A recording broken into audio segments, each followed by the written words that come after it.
immediately, when I first came into contact with you and your teaching, I began having a deep, undeniable, full-bodied experience with what you refer to as the Sat force. And I mean, on the very first silent conference call I went on, I could feel it, like sitting there alone, many miles away from wherever it was that you were sitting. I could feel this force descending, just like it's described, down through my crown chakra. It depends. I mean, of all the people who are on the conference call, we only have 30 to 40 on the silent conference call that can appreciate the opportunity, because there's no content. Therefore, the people who are on the call are aligning with me in their consciousness, but there's no even person in front of them.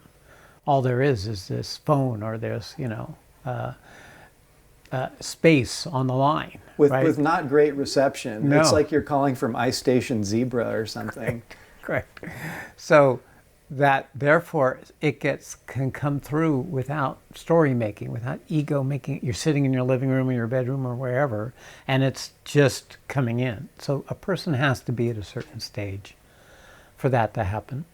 But this, there is a force that's beyond the force of Shakti, or the usual transmission of awareness, that comes from what I call the Sat, a state of the original condition of consciousness prior to existence. And that, if it can become embodied, can very rapidly accelerate the process of consciousness disassociating from its ego, disassociating from its habitual patterns of being, living, thinking, acting, doing. And it can set in motion a non-stoppable shifting of the egoic paradigm that lives within a body, that will just basically start dismantling the core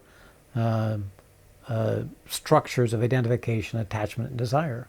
And there's this relaxing that goes on, and the cells in the body respond to this force. The body really can hold the Sat force. It's the most real aspect of the instrument, the physicality of the body.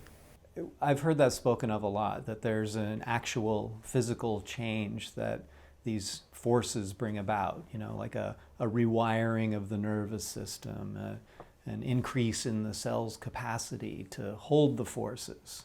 So, if you could describe to me, from your perspective, what is the nature of these physical changes? Mostly because we as consciousness don't live in our body.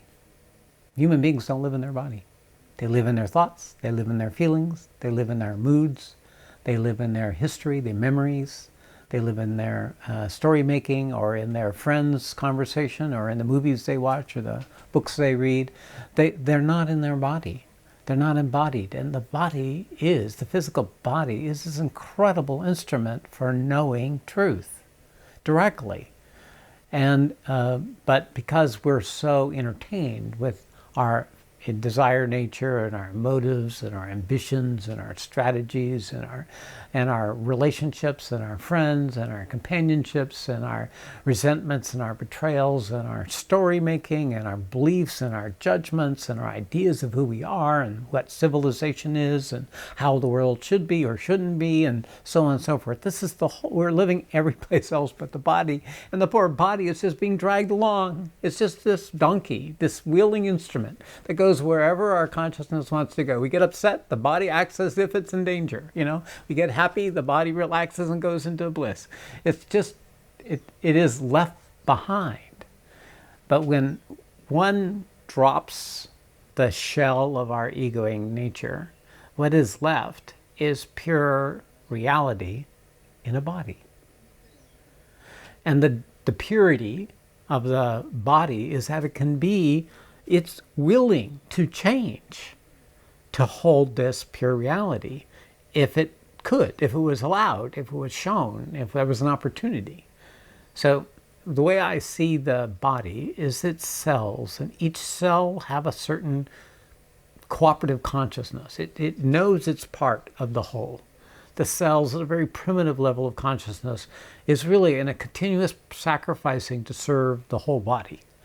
And the cells are in either states of contraction, or they're in states of grasping, holding, or they're in states of relaxation. So there's contraction, grasping or holding, and relaxation. What they grasp and hold or relax to, what they relax to is their own natural state of being. So even the cells of the body go relax when we sleep at night. It's so much work to be an ego. We have to have 8 hours of sleep every night so the cells can relax, so they can do grasping and clenching for the rest of the day. So it's very possible that the cells can move into a much more, come out of this energetic constricted state and move into a more open fluid state. And in that way, the force of consciousness can permeate the body in a way that wasn't possible before. And you need less sleep, you have more energy. Things that were problems because of these areas of contraction and grasping in different parts of your body start getting better. The more embodied reality is, the more the body moves into alignment with that reality, the more perfect a vessel it becomes. So when someone has come to the place where the reality has had, near full embodiment, then there is the ability to transmit that reality, not only in the mental plane or the emotional plane or the second chakra or the third chakra or any of the different chakra transmissional zones. It's able to transmit it to bodies. So it has a tangibility that changes the fabric of the body. And the body experiences consciousness as bliss, tangible physical bliss. Although at first it might be very uncomfortable bliss because the body's not used to it, but it's a tangible bliss. So that's why the universe loves to be embodied, because it's in a very distinct state of bliss, not just love, tangible bliss. So this is the opportunity of the full embodiment of an enlightenment or a realization brings one to a place where the Sat can say, I'm the Sat, or this is the Sat.